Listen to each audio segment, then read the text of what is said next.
Man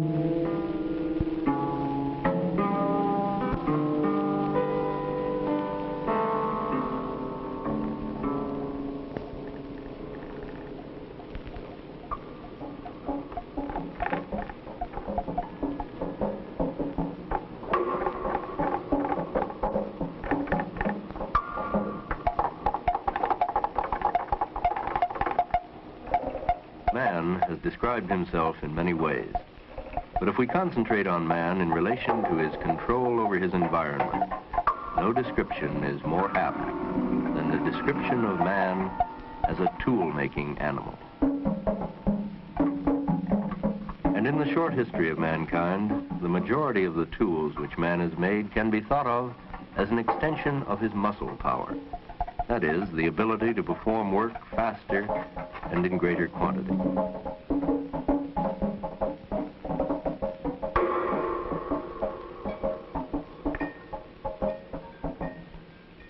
However, in the mid-1940s of the 20th century, a different kind of tool was invented.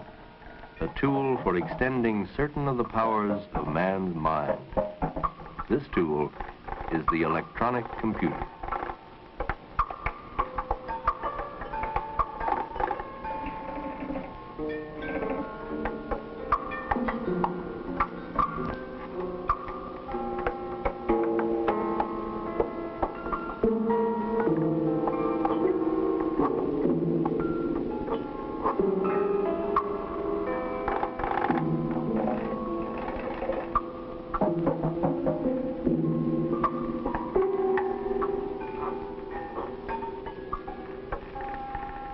It is the fast, reliable, and tireless performance of a variety of arithmetic and logical operations that gives the computer its great utility and power.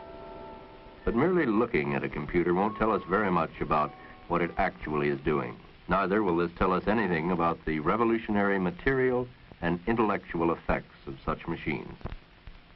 We can easily see the material and intellectual effects of, say, machines for transportation. We know that the modern jet aircraft represents a great increase in speed over the earliest aircraft. We also know that modern airplanes have made the world smaller and changed our way of thinking about ourselves and our world. And future means of transportation will bring even more rapid and radical changes. But even the difference between the speed of an ox cart and the fastest rocket is small when compared with the difference in speed between calculation by hand and calculation by computer. For example, the first electronic calculator to be completed could do the work of 50,000 people working by hand. Scientists, when they speak of a great change in speed or size, prefer to speak in terms of a unit of measurement called an order of magnitude, meaning 10 times as much. Dr. Richard Hamming, a research mathematician for the Bell Telephone Laboratories, in a paper presented before a meeting of the American Academy for the Advancement of Science, put it this way. The computer revolution is often compared with the famous Industrial Revolution in importance and scope. The Industrial Revolution effectively freed man from being a beast of burden. The computer revolution will similarly free him from dull, repetitive routine. The computer revolution is, however, perhaps better compared with the Copernican or the Darwinian revolution, both of which greatly changed man's idea of himself and the world in which he lives. Before getting into the main part of this paper, it is necessary to discuss briefly the idea of a change in a technology. Change is often measured in units of an order of magnitude, meaning roughly a factor of 10 times as much. It is a common observation that a change of an order of magnitude in a technology produces fundamentally new effects.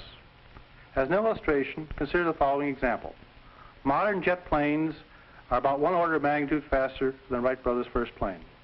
Another example, the fastest missiles are somewhat more than 2 orders of magnitude faster, meaning about 300 times faster. Automobiles are used at speeds around 1 order of magnitude faster than a horse and wagon. Each of these have produced whole new effects. Indeed, it is said that the automobile has produced even a change in our morals. Computers have improved in speed by at least 6 orders of magnitude, a millionfold. In order to understand the factor of a million, consider the following two situations. First, that you have only $1, and second, that you have $1 million. You can readily see that in the two situations there are fundamentally different effects. You adopt a different view of yourself and the world in which you live.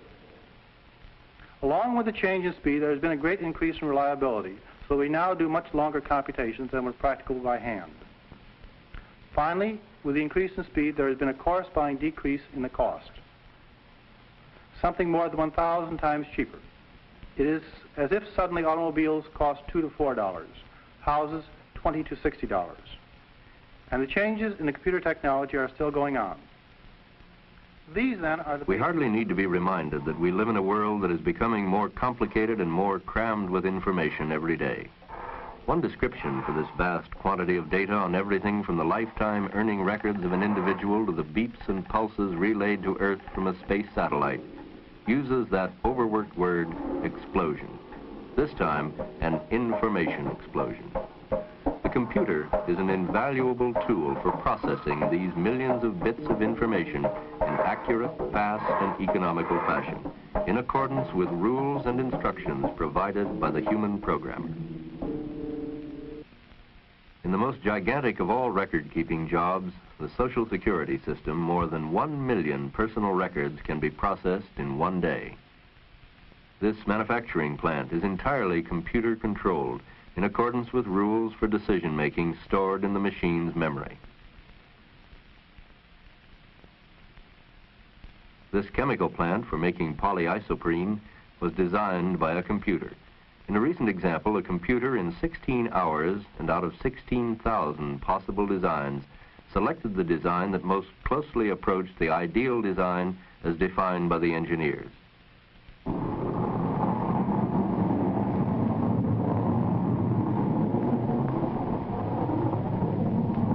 And this actual firing of the multi-million-dollar Saturn rocket was simulated on this computer many times before the actual firing was authorized.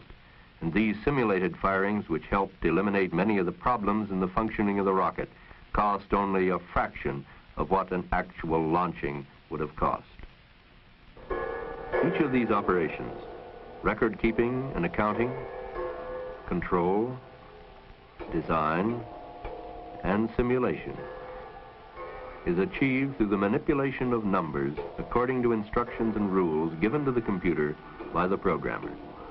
But what are these rules, and what is the relationship between numbers and the real things they are said to represent?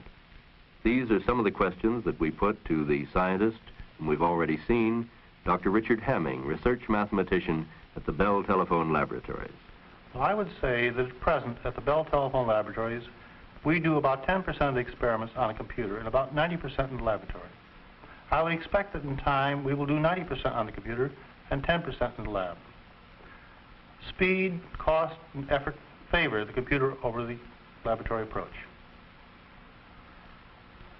This advantage is possible because we construct a mathematical model rather than a material model. I use the word construct because the mathematical equations are the construction rather than a materialistic physical model. It is perhaps fortunate we have found, particularly in the field of physical sciences, that our predictions based upon the mathematical models agree very well with what we observe in the physical world.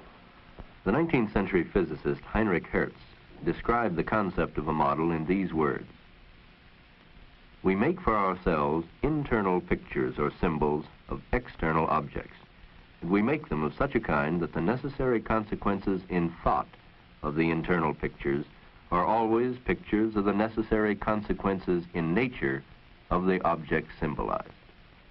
The idea of a mathematical model is fairly easy to understand. A very simple, trivial example is the numbers you calculate on your check stubs.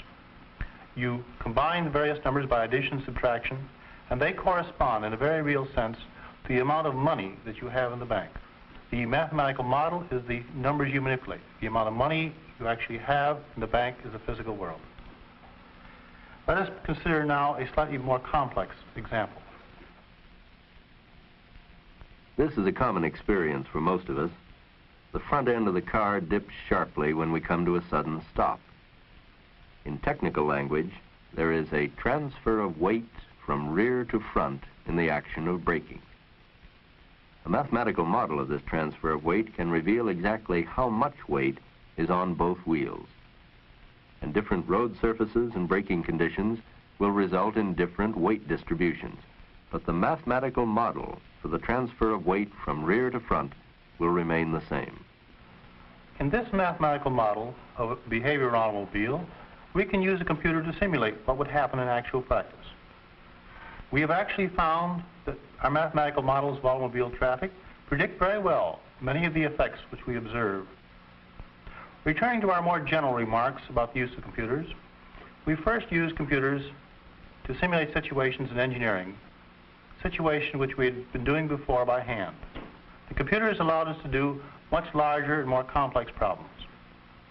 But this ignored the order of magnitude effect which we spoke of. We are now beginning to use the machines in entirely new ways on entirely different problems. And this is the exciting part. This is the intellectual aspect of applying the machines to completely new ideas that has so excited many people in the field. One of the characteristics of human beings is that, among other things that they do, is that they solve problems. And what it means, of course, to solve a problem is being able to not only get an answer to a question that arises in a particular situation, but then to find other cases that are similar to the initial one, so that we are, in effect, in a position to solve not just one concrete problem, but a whole class of them. This is Professor Ernest Nagel, a leading logician and philosopher from Columbia University. Once a domain has been developed to the point where answers can be given from given set of assumptions simply by following some set of instructions or some rules, then it's not entirely evident that one should be thinking of the significance of every step that one is performing. Well, is it also possible to instruct machines to follow the rules of thought? Indeed, I think this is, of course, the basis for having machines or computers, since their entire task consists in following a set of rules or programs, so that in a very short span of time, they're able to come out with an answer that would have taken human beings an extraordinary length of time to produce. It seems to me that the computers, because they enable us to ask new questions, also enable us to get entirely new answers. They do not answer all the old questions, but because the questions are new, the answers are also new and very exciting. There is a strong tendency to speak of the machine as solving the problem, when in fact, really it is the program which describes to the machine what the machine is to do. This is overlooked, and I think a great deal of confusion arises from this. It is not that we do not have adequate machines to solve our problems many times, but rather we lack adequate descriptions of how to solve the problem. And this is a very important point to understand.